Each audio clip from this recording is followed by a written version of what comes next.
This is a really interesting last panel.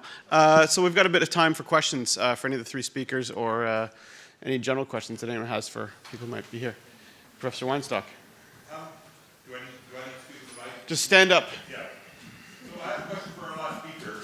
One of the things that is on the mind of a lot of Canadians, friends of mine, is that as we are about to make cannabis legal in Canada, you've seen the statistics about sort of levels of use. It's a fairly important percentage of people who will, as of a few months from now, be sort of visibly within a legal market violating federal law in the United States. There's an article in one of the national papers here a few days ago saying that if you go into one of the stores that are going to be set up here and another place in Canada and pay with your debit card or with your credit card, you are essentially sort of throwing information up into the big data machine that could end up in some system that would find you in trouble when you get to the border, where it is also illegal to lie to a customs or border officer about whether you have consumed cannabis at some point in the past. So do you see any, this is something that potentially affects millions and millions of Canadians. Do you see any sort of denouement, any way that this sort of potential legal conundrum is going to resolve itself before legalization? I think that right now the U.S. political system is not operating at 100% efficiency.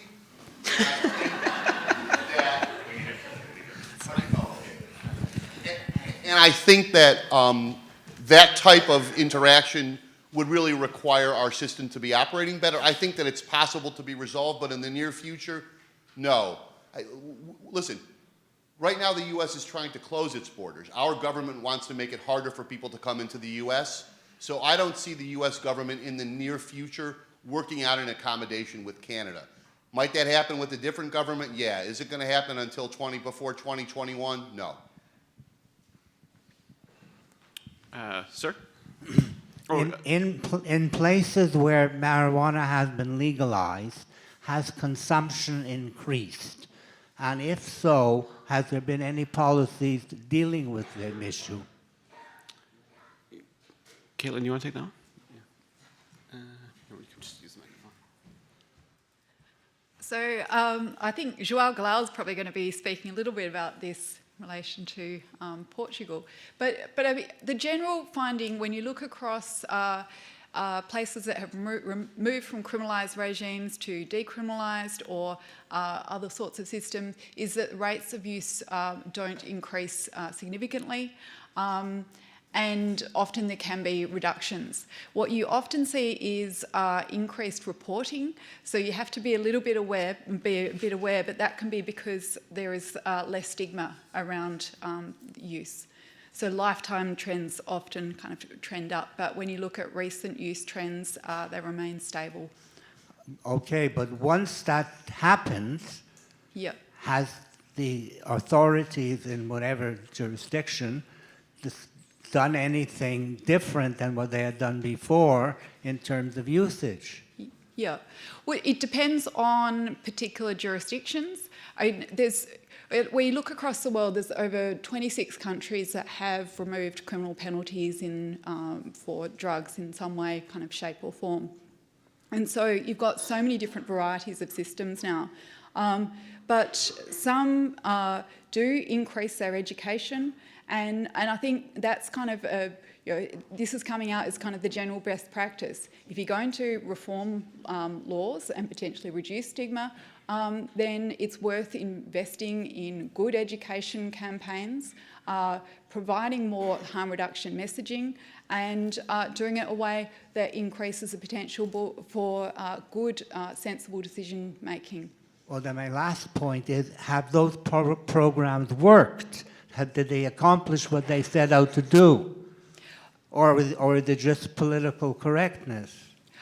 Again, there are different programs, but at least in Australia there is a long history of good programs that have been developed. I was speaking to someone here today that if you are interested in prevention messaging, good harm reduction messaging, there's a lot of things that could potentially be drawn from, because we've had a large investment in this area, and we've been very fortunate with a large amount of money being put into research.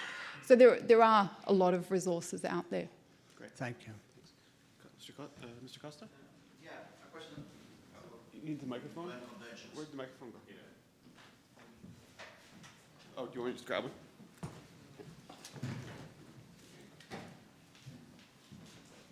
This is a question for the UN Convention. Of course, Canada will violate the UN Convention as Uruguay did, and probably Portugal did.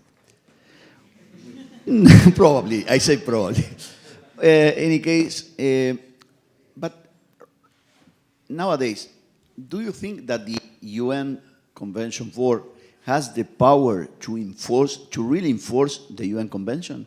Or is there a de facto decreasing of power of the UN Convention since the US is not pushing the anti-drug war policy that they used to be under, I would say, Bush administration?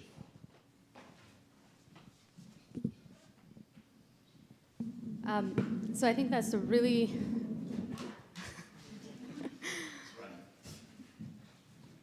really good question, and I think there's a lot of research and academics out there who are writing right now about the consensus that's fracturing at the UN drug control in the UN drug control system.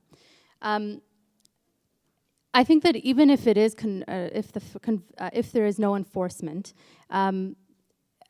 for me it's a matter of principle. That if this is if this is international law right now, then how can we address it? How can we change it? And so I guess the for me it's not so much an issue of enforcement. That if there's somebody right now who's enforcing it, the INCB does have the power under the treaties to, for instance, say to other countries, you can't do trade with the country that's contravening these treaties. They have that power under the drug control treaties. But they haven't actually implemented it in practice. They've never done that before. They've never done that. They haven't done that with Uruguay either. And so does it have teeth? It does. Like it has teeth in the sense that international law has teeth.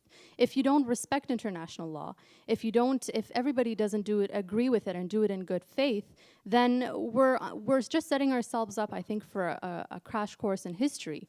And so in that sense, that's where at the angle that I come in at it. Yeah. So let's have one more, sure. I don't need to go to the mic. This is a question. You do. Yeah, it seems. Okay. This is a question for a couple people. The last speaker, maybe Ethan, maybe even Tahira, and actually Mr. Weinstock. I just want to know if there's intellectual property in this plant. And what I mean is I'm a future edible maker, and I'm talking to some of the licensed producers. They keep saying, what's your intellectual property? I'm asking from a technical side of edibles, but also from the plant and the medicinal purposes. Canopy Tweed is starting to put out a lot of press releases about their new intellectual property regarding certain diseases. Can we really do this, or is this sort of a predatory commercial instinct to basically, privatize a plant? I have a very well worked out answer to that question, but I'll defer to our guest just out of hostly politeness. That's actually a great question.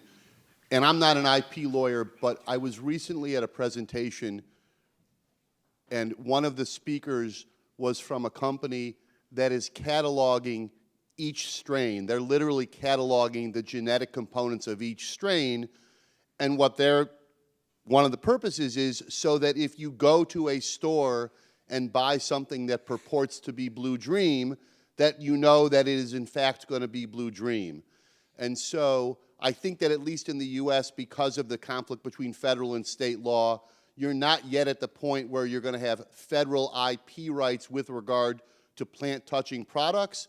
But I think that hopefully if US law evolves, there will be some IP protection attached to it. And the other thing that's going to happen is you're going to have branding. You already have branding, so that I think that eventually cannabis products are going to be like most other products with regard to IP, assuming the U.S. law evolves. And I think that that's in the near future. In 3 or 4 or 5 years, I think we're going to get that. Anybody else like to touch on that? No, actually, I didn't. It would have been substantially the same as Hanan, so in the interest of not repeating, I didn't actually. I'm not an expert on IP at all.